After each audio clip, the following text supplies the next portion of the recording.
it's working. She's somehow getting through on it.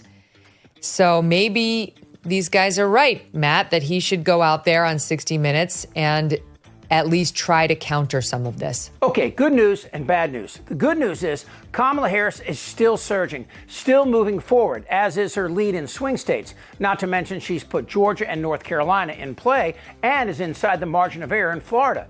The bad news is, in order to pass along this good news, I have to listen to Megyn Kelly's irritating whine. But listen to some of these numbers. They report Trump continues to lead on the economy, but his advantage on inflation has disappeared. He did have a 6-point lead in August over her, 48 to 42. Now it's evenly divided, 47 to 47, on who they trust more to handle the issue that 60% of swing state voters say is the aspect of the economy that concerns them the most. They care most about inflation, and they're evenly split now on that issue. They say there's a few explanations for it. The first is that Harris's message on the economy has broken through. Another is that Trump's attempt to link her to Bidenomics, I mentioned this earlier, has not been as effective as the Republicans had hoped. And they go on to talk about how even Trump's best issue, immigration, he's still winning on it. He has his largest lead over her there, 51 to 42. But that's a 5-point drop from where he was over Harris in August.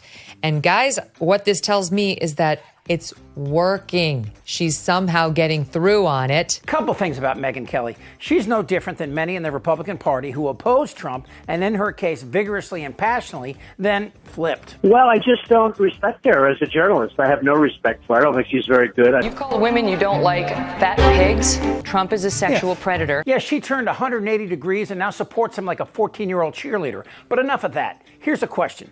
What happened to Trump's campaign? Or is the question, how real is Kamala Harris? Well, let's look at both. Trump led Biden by 5 points in July, and 60 days later, he doesn't have a lead in any swing state, and the numbers are still dropping, and he's freaking out. Meanwhile, Trump's campaign, the website lists one event for his support. I feel like I need a sad trombone. A rally tomorrow in Bozeman, Montana, not really swing state, but the former president is not happy with the state of his campaign, reportedly. Multiple sources tell the Washington Post Trump has grown increasingly upset about Harris's surging poll numbers and media coverage since replacing Biden on the ticket, complaining relentlessly and asking friends about how his campaign is performing. It's unfair, he is a victim, that I beat him, and now I have to beat her too, Trump told an ally in a phone call last weekend. According to the paper, Trump's campaign has found itself publicly struggling to manage the daily news cycle, as excitement around Harris has swelled along with her campaign activity. It has left people close to the campaign wondering why Trump and his team seemed ill-prepared, given that they had privately speculated for weeks after Biden's disastrous June 27th debate performance that Harris was going to be the nominee. The Post also reports that outside allies are now telling Trump that he does not have a significant ground game in key battleground states and to spend more on digital advertising, saying he's being pummeled online. And on the second question, what's so special about Kamala Harris? Well, did you see the debate? Donald Trump was fired by 81 million people. So let's be clear about that. And clearly he is having a very difficult time processing that. But we cannot afford to have a president of the United States who attempts, as he did in the past, to upend the will of the voters in a free and fair election. And I'm going to tell you that I have traveled the world as Vice President of the United States. And world leaders are laughing at Donald Trump. I have talked with military leaders, some of whom worked with you, and they say you're a disgrace. And when you then talk in this way in a presidential debate and deny what over and over again are court cases you have lost because you did, in fact, lose that election, it leads one to believe that perhaps we do not have in the candidate to my right the temperament or the ability to not be confused about fact. The absolute destruction of Trump was sweet. In addition to his lapses in sanity, they're eating the dogs. ABC News did reach out to the city manager there. He told us there have been no credible reports of specific claims of pets being harmed, injured, or abused by individuals within the immigrant community. Well, I've seen people on television. Let me just say here, this is the people on television say my dog was taken and used for food. So maybe he said that, and maybe that's a good thing to say for a city manager. I'm not taking this from but television. But the people I'm on television saying their manager. dog was eaten by the people that went there. Again, the Springfield city manager says there's no evidence of that. Vice President. Well, Harris went from a typical VP, meaning that you don't hear much about him unless there's a state funeral somewhere, to a candidate that has rocked the Western world. The latest 538 New York Times polls show the Democratic presidential nominee surging in 7 of the 9 key states. Kamala Harris now holds a 7-point lead in Virginia, a 6-point lead in Minnesota, a 3-point lead in Wisconsin, and a 2-point lead in Nevada. She's also ahead of Donald Trump in Michigan, Pennsylvania, and North Carolina by 1 point each. But the real reason that Harris is winning and why there is hope that she can win in November is twofold. First, her campaign understands the new world of politics.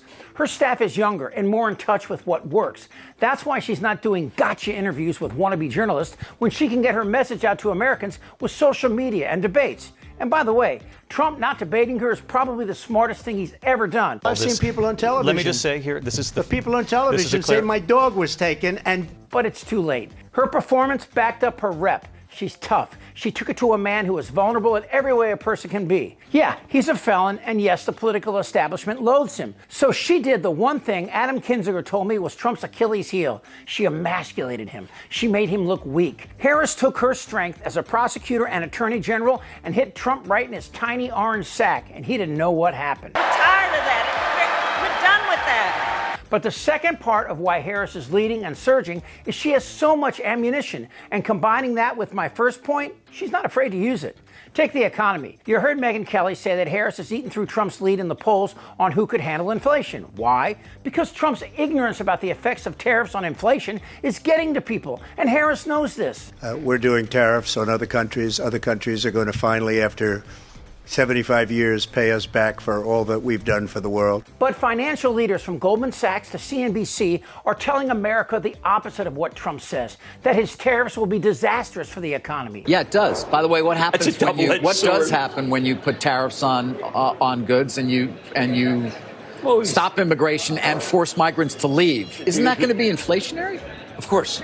And Trump's mass deportation of 11 million people? We are going to start the largest mass deportation in the history of our country. That is not only a horrible violation of civil rights, as many of those people are U.S. citizens, but it's also attacking generations of men and women who will be out of work here in the United States, leading to inflation. So when I return to the White House, we will stop the plunder, rape, slaughter, and destruction of our American suburbs, our cities and towns. And I think that women living in the suburbs, I keep hearing about the suburban woman doesn't like Trump. Well, I think it's a fake poll. But I think that Trump's attack on women is the golden key for Kamala Harris. All she has to do is stand back and watch him collapse. There has to be some form of punishment. For the woman? Yeah, there has to be some form. From Tiny Finger's attack on Roe to his attack on working moms. A lot about overtime. I'd hated to give overtime.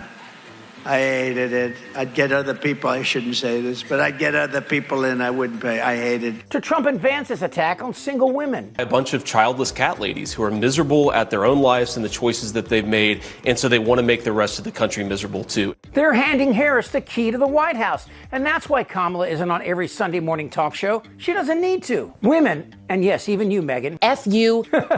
Yes, women can see the world with Trump as president, and it's a dark and dystopian nightmare. He signs an executive order removing abortion records from HIPAA privacy regulations and announces a new federal data sharing program so states can monitor women's periods. And of course, Americans hate whiny little bitches. And really, is there any better definition of Trump? It's not fair. He lost in 2020. Everyone knows it. And when Johnny Donuts couldn't answer the question, you could see that he was Tiny Finger's puppet. But ironically, the final nail in the coffin for Fat Donnie is immigration. Trump had a huge lead there until he tripped over his 3 inches. By now, the world knows Trump vetoed a bill that would have protected our border. And in doing so, he exposed his real intentions. Himself. It's always about him. I don't care about you. I just want your vote. I don't care. So the bad news for Trump and Kelly is the same. While she likes to pretend that she's the real thing, I certainly will not apologize for doing good journalism. she ain't. She's weak like Donnie and hanging on to a dying internet audience that sees through her glaring hypocrisies. And for Trump, it's worse news. Unlike in 2020, Biden is president and Harris will be counting the electoral votes. And the Democratic Party this time is ready, with countless lawyers and law enforcement ready for when Trump tries it again. That's bad news for you, Donnie, and good news for the world. Goddamn right. I'm ready. Let's go. I don't want to talk about this stuff. It's not fair. This isn't their Republican Party anymore. Who's with me? Am I wrong? Yes. Tick tock. You're in a lot of trouble, Donnie. I think he's crazy. I'm Chip Franklin.